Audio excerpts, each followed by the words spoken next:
Sekarang kamu bisa memunculkan pop-up Windows dengan mengklik tombol Home dan kamu bisa melakukan multitasking sambil menonton video analisa pagi tanpa berlangganan YouTube Premium. Semuanya, gimana kabar kalian? Semoga selalu dalam keadaan baik. Jadi welcome back di Andre Grayston Channel dan ini adalah segmen analisa pagi, segmen di mana kita akan mengulas untuk update news dan juga pergerakan dari market.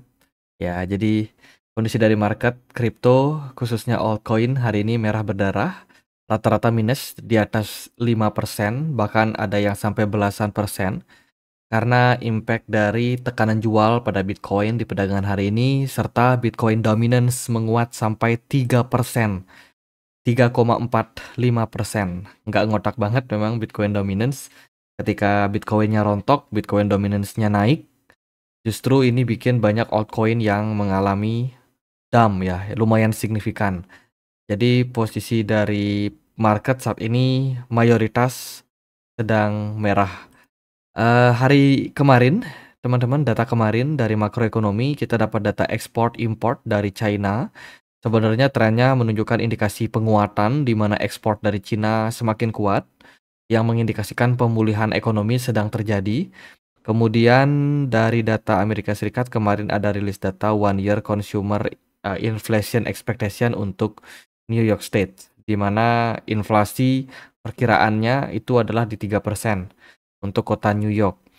Ada juga data dari 10-year Treasury Bond Note, di mana yield-nya mengalami tren kenaikan di perdagangan kemarin 0,032%, tapi sudah mampu memberikan impact yang sangat signifikan terhadap pasar. Jadi obligasi pemerintah Amerika Serikat khususnya jangka panjang itu terus mengalami rally dan ini diimbangi oleh meningkatnya permintaan atas dolar. Kemarin dolar naik 0,28% dan ini memberikan impact tekanan jual kepada market high risk. Jadi posisi saat ini secara makroekonomi dolar masih dalam posisi yang terus menguat. Secara market harga ya, market valuasi itu terus mengalami kenaikan, ditunjang juga oleh posisi smart money pada indeks dolar yang terus mengalami peningkatan. Artinya minat dari para investor besar dan juga banyak retail ya terhadap pembelian dolar terus mengalami peningkatan. Kenapa? Karena pertama adalah inflasi Amerika Serikat terus mengalami kenaikan. Seperti itu. Kemudian menurunnya ekspektasi dari pemangkasan suku bunga dari The Fed di tahun 2025 ini, di mana The Fed hanya memperkirakan pemangkasan suku bunga hanya sampai 2 kali saja atau 50 basis point. Kemudian dari berita yang lain adalah Donald Trump yang kemungkinan menjabat bakalan memberikan kebijakan yang cenderung pro terhadap dolar. Apalagi ada bentuk perlawanan dari Donald Trump terhadap negara-negara yang tergabung dalam aliansi BRICS. Seperti itu. Jadi posisi dari indeks dolar saat ini sangat menguat. Tidak hanya dari Bitcoin saja yang menurun, kemarin juga ada S&P 500 dan juga emas sama-sama mengalami dump ya pada marketnya. Dan ini negatif untuk pasar. Nah, meningkatnya 10-year Treasury Bond ini menunjukkan bahwa ya, kondisi dari market cenderung mengarah ke level yang konservatif. Artinya market saat ini lebih memilih instrumen investasi yang lebih aman, lebih safe. Which is di sini adalah obligasi atau surat berharga pemerintah dalam jangka waktu 10 tahun. Ya, sentimen yang negatif untuk pasar. Kemarin kita dapat data terkait dengan Fear and Greed Index berada di poin 61, masih dalam posisi greed. Sebelumnya kita sudah bahas sejak 2 hari lalu, video kemarin juga dan sampai hari ini. Ya, memang kita mengarah dalam ke posisi netral dan kita ekspektasi akan ada posisi fear. Ya, otomatis kalau posisi fear kita harus melihat impact dari harga Bitcoin yang juga cenderung mengalami penurunan dan overall sekarang sudah mengarah ke level tersebut. Tapi yang kita nggak expect adalah adanya peningkatan pada Bitcoin dominance. Bitcoin dominance yang meningkat akan menyebabkan banyak altcoin mengalami koreksi yang lumayan signifikan. Hari ini kita akan dapat beberapa sentimen data yang berpotensi sangat penting. Ada Fed budget balance, ya budget terkait dengan jumlah duit untuk the Fed, ya. Kemudian juga ada data hari ini adalah ya economic statement untuk Uni Eropa, Kemudian akan ada rilis data juga untuk PPI and Core PPI untuk Amerika Serikat jam setengah 9 malam. Jadi ya ini adalah beberapa sentimen data yang bakalan cukup penting untuk market. Teman-teman, data PPI, data inflasi ya, ini bisa menjadi cerminan gimana market untuk kedepannya. Aku coba untuk ganti filternya menggunakan semua bintang ya. Karena kita penting banget nih untuk lihat gimana sih kira-kira dari data inflasi, prediksi dari data inflasi Amerika Serikat. Kalau kita lihat dari sini data PPI menunjukkan ekspektasi yang meningkat, di mana PPI diprediksi naik 0,4% dari sebelumnya 3%, ya naik menjadi 3,4%. Dan ini tentu saja direspon oleh negatif oleh market. Seperti itu. Sementara untuk core-nya diprediksi akan meningkat dari 3,4 menjadi 3,7. Wow, inflasi naik lagi, teman-teman. Ya, tapi data pastinya kita akan temukan nanti malam. Selain hari ini sih juga ada besok ya data tentang CPI inflation. Jadi bakalan sangat-sangat mempengaruhi market. Kemarin yang kena liquid lumayan banyak. Kalau kita perhatikan banyak yang kena liquid dari posisi long. Ya, berarti banyak trader yang cukup expect marketnya mengalami kenaikan di hari Senin kemarin. Ada sekitar 641 juta US dollar yang kena liquid. Dan juga dari posisi short ada sekitar 126,57 juta. Banyak banget. Lumayan dana yang didapatin oleh banyak exchange ini. Sebab kemarin ya banyak yang melakukan trade, kemudian banyak yang kena liquid. Kebetulan seperti itu. Aku mau informasikan dulu untuk pengguna GT token, untuk pemegang GT token ya, pengguna Get.io, teman-teman bisa mendapatkan hadiah eksklusif. Hadiahnya ini macam-macam. Syaratnya apa? Teman-teman wajib punya 100 GT token dan teman-teman hold. Selain itu, teman-teman juga wajib untuk klik claim your price di sini. Klik yang ini.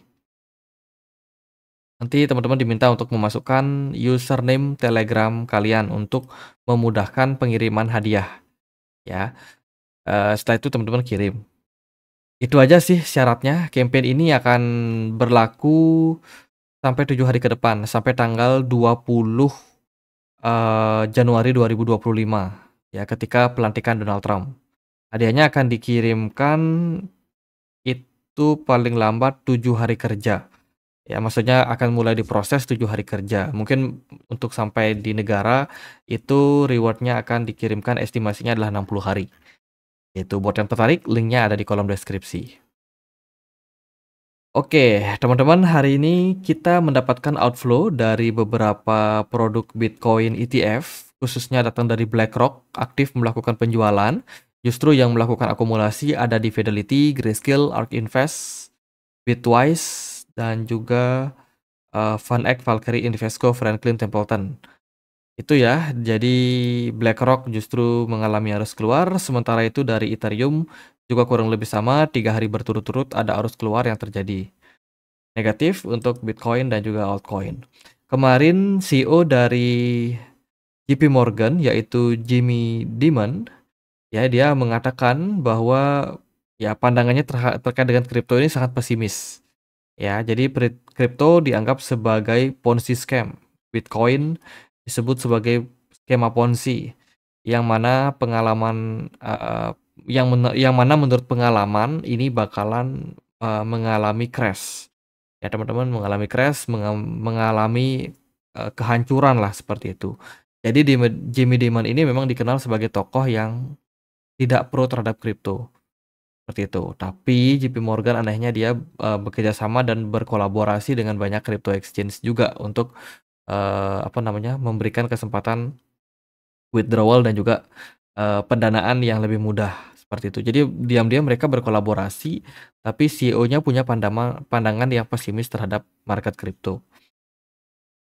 Kemarin juga dilihat dari data Arthur Hayes ya, dia salah satu influencer yang ada di kripto.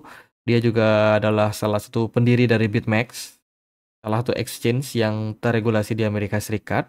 Kemarin terpantau melakukan unstaking untuk Ethena. Ya, dia ada unstake Ethena yang dia miliki. kemudian Ethena-nya ditransfer ke Binance. Nah, ini jualan kayaknya. Mereka kayaknya panik nih. Arthur Hayes kayaknya panik melihat kondisi dari market ya. Dan sekarang net positionnya paling banyak dalam USDC. Kemudian dari berita yang lain datang dari Unlock Token akan hadir. Akan ada token-token yang dibuka. Ada Eigenlayer dalam 24 jam terakhir akan ada unlock. Stark ya. Darknet itu akan ada unlock lumayan gede 2,6, hati-hati. Lalu ada Ethena akan ada unlock 0,42%. Yang lain ada Arbitrum akan ada unlock 2,2% di 2 hari ke depan. Lalu ada One Inch unlock 0,03, nggak terlalu ngaruh. Appcoin unlocknya lumayan gede 2,16% dalam 3 hari ke depan. Beberapa token yang aku sebut tadi harus teman-teman waspadai karena berpotensi mendapatkan tekanan jual. Seperti itu karena unlock ya. Berikutnya berita dari Donald Trump dikabarkan akan membentuk semacam panitia gitu. Akan ada sekitar 24 orang penasehat kripto yang akan diambil melalui 24 industri leader. Ini adalah panitia yang akan dibentuk oleh Donald Trump untuk mendukung inovasi-inovasi dan juga perkembangan dari market kripto. Jadi ini sebenarnya berita bagus sih untuk masa depan kripto ya. Tapi kita nggak tahu seperti apa kebijakannya. Tapi upaya yang diambil Donald Trump ini kelihatannya cukup serius. Ya, jadi petinggi-petinggi tersebut ya siapa lagi kalau bukan kayak CEO-nya Coinbase, Brian Armstrong. Mungkin di dalamnya juga akan nanti ada Elon Musk ya kan. Orang-orang penting lah, intinya akan dicari sekitar 24 industri leader ya. Itu akan dipilihkan, dikelompokkan dalam sebuah kepanitiaan gitu untuk merumuskan atau membuat rancangan kemana regulasi akan dibawa oleh mereka ini. Karena Donald Trump pengen banget mendukung perkembangan dari kripto. Itu jadi ini adalah bentuk nyata yang teman-teman yang bisa kita lihat di masa depan. Itu semoga aja sih berhasil dan kebijakan-kebijakannya tidak bikin minat dari orang terhadap kripto menurun ya. Jadi berbanding terbalik nih sama Indonesia yang sangat ketat sama regulasi, di mana crypto exchange hanya diperbolehkan memperdagangkan koin-koin atau kripto yang sudah ada pada list ya. Jadi yang di luar list itu harus di delisting. Kemarin kan udah banyak announcement terkait dengan delisting token. Nah itu di Indonesia seperti itu. Tapi kalau di Barat ya yang pemikirannya cenderung lebih terbuka, mereka berpikirnya terbuka. Mereka berpikir open, alih-alih pengen menyelamatkan ya karena biasanya menyelamatkan ini cukup rancu nih. Sebab yang namanya kripto itu memang dibikin decentralized, memang dibikin untuk mereka yang sudah aware, yang sudah punya self awareness yang baik, pengetahuan investasi yang baik gitu. Jadi daripada dijagain terus, mending dibuka sambil diberikan pemahaman dan juga edukasi yang cenderung lebih baik seperti itu untuk perkembangan dari industri kripto. Jadi itu ya cara mendidik yang berbeda dari berbagai macam negara. Kalau Amerika Serikat mereka terbuka aja sih, ya kan.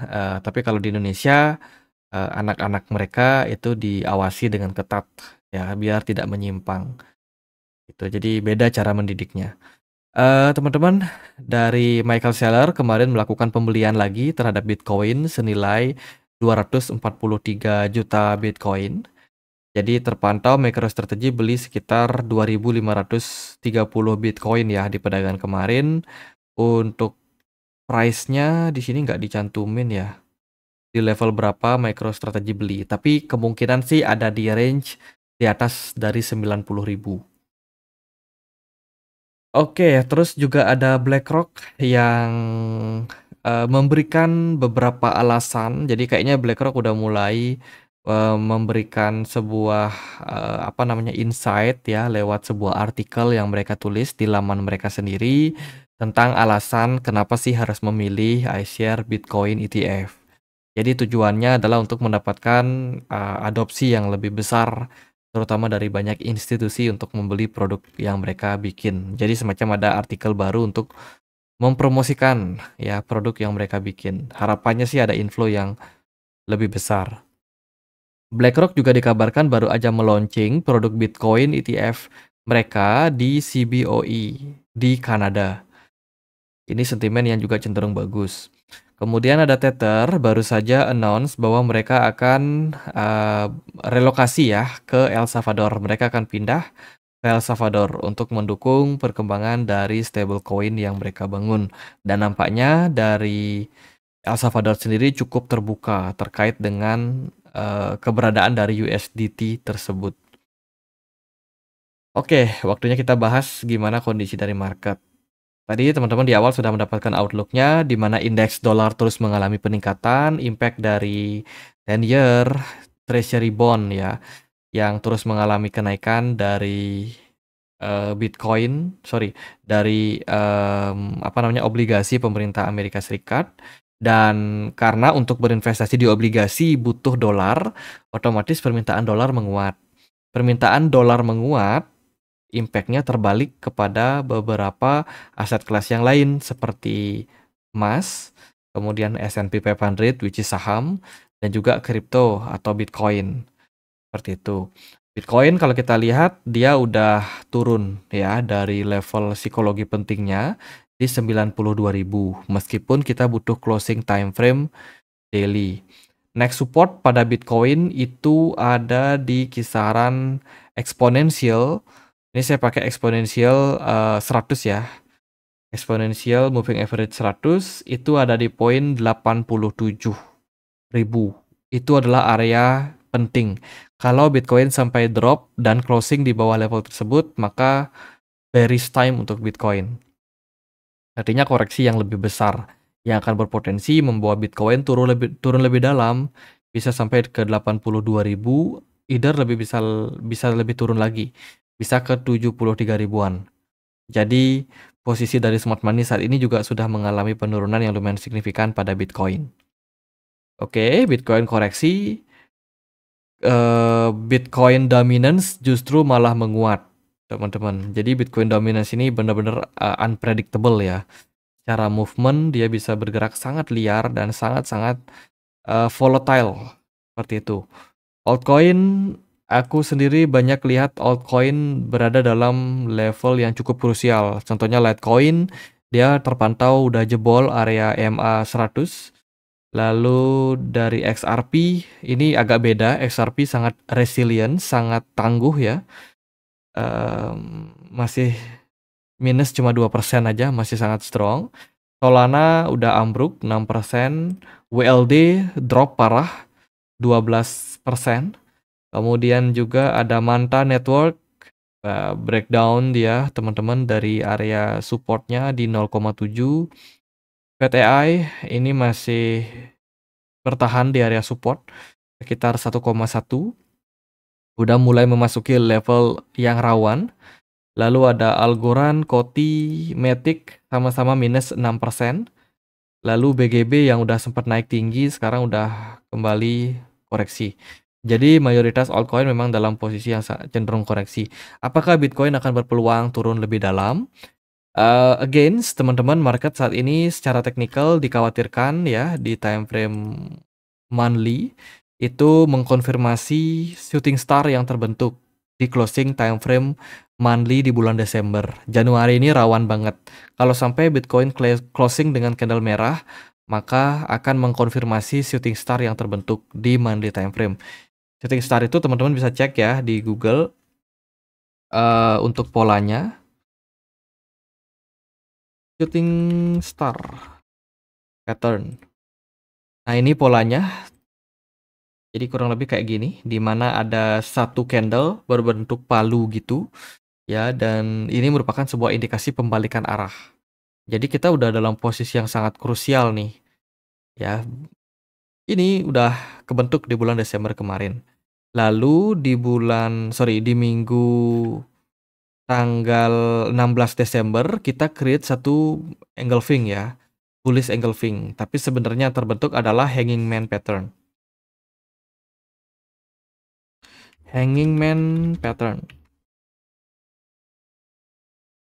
Ini adalah pola yang seringkali merupakan pola indikasi pembalikan arah juga. Di weekly time frame udah jelas.